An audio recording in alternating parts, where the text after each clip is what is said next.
Bonjour et bienvenue à Coaching de gestion en action. Ce mois-ci, je vous invite à prendre conscience de ce qui crée réellement du chaos dans votre quotidien. Le chaos est une très bonne chose. Je dirais même que c'est une excellente nouvelle. C'est ce que j'appelle un cadeau mal emballé. Il n'a pas le look ni le format que vous auriez aimé recevoir, mais à l'intérieur, il recèle un beau cadeau. Le chaos est tout simplement une manifestation de votre résistance au changement. Quand vous ressentez que tout semble s'écrouler autour de vous ou vous rencontrez beaucoup d'obstacles sur votre chemin, c'est qu'il est temps de vous arrêter et d'évaluer deux choses. Alors, dans quelle direction persistez-vous à aller et à quoi vous accrochez-vous actuellement?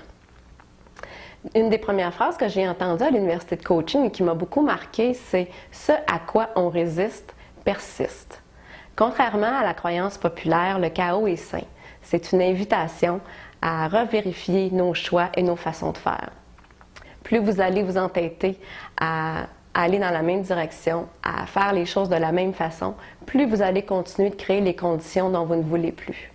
Alors, il est essentiel de vous donner les moyens de prendre du recul et de revenir à la source et de vérifier ce à quoi vous résistez vraiment.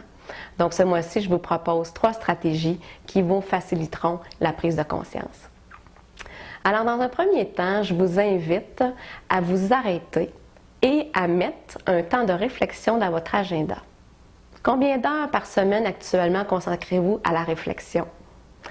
Dans votre rôle et vos responsabilités de dirigeant, ça fait partie de votre description de tâches. Ça fait partie de votre rôle et vos responsabilités de prendre le temps chaque semaine de vous arrêter et d'évaluer, d'observer quel est le contexte et quelles sont les conditions que vous observez actuellement dans votre environnement de travail afin d'agir au fur et à mesure.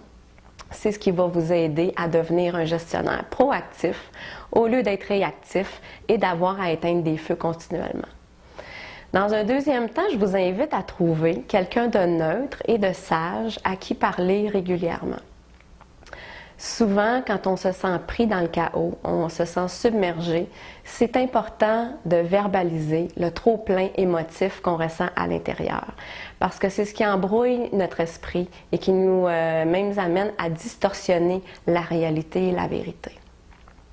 Alors, de trouver quelqu'un de neutre, quelqu'un qui est détaché émotionnellement de ce que vous vivez, des gens impliqués et en qui vous avez pleinement confiance, va vous permettre de prendre du recul, d'avoir une meilleure perspective sur les enjeux réels. Alors, je vous invite à trouver celle ou celui qui va être juste et honnête avec vous, qui va pouvoir aussi vous challenger dans votre façon de penser et qui ne vous dira pas toujours ce que vous désirez entendre. C'est ce qui va vous permettre de prendre de meilleures décisions basées sur les faits et la réalité. Dans un troisième temps, je vous invite à évaluer qu'est-ce qui vous empêche de faire les choses différemment. Souvent, on est notre pire ennemi et on ne s'en rend pas compte. Alors, à quelle croyance ou à quelle habitude vous accrochez-vous actuellement? Qu'est-ce qui vous ramène continuellement à vivre les mêmes situations? Qu'est-ce qui fait en sorte que vous répétez toujours la même façon de faire sans même vous en rendre compte? Et à quoi dites-vous oui ou non actuellement, tout en sachant que vous devez faire autrement? Et quelle est l'histoire que vous vous racontez autour de cette situation-là? Parce que nos histoires sont nos excuses pour ne pas sortir de notre zone de confort et de ne pas faire des choix différents. En même temps, c'est de cette façon-là qu'on crée des situations inconfortables et difficiles. Le chaos est votre allié. Écoutez ce qu'il a à vous dire. Écoutez vos histoires. Les réponses et les solutions sont là. Alors, osez donc sortir de votre zone de confort ce mois-ci et soyez ouverts au changement et au renouveau.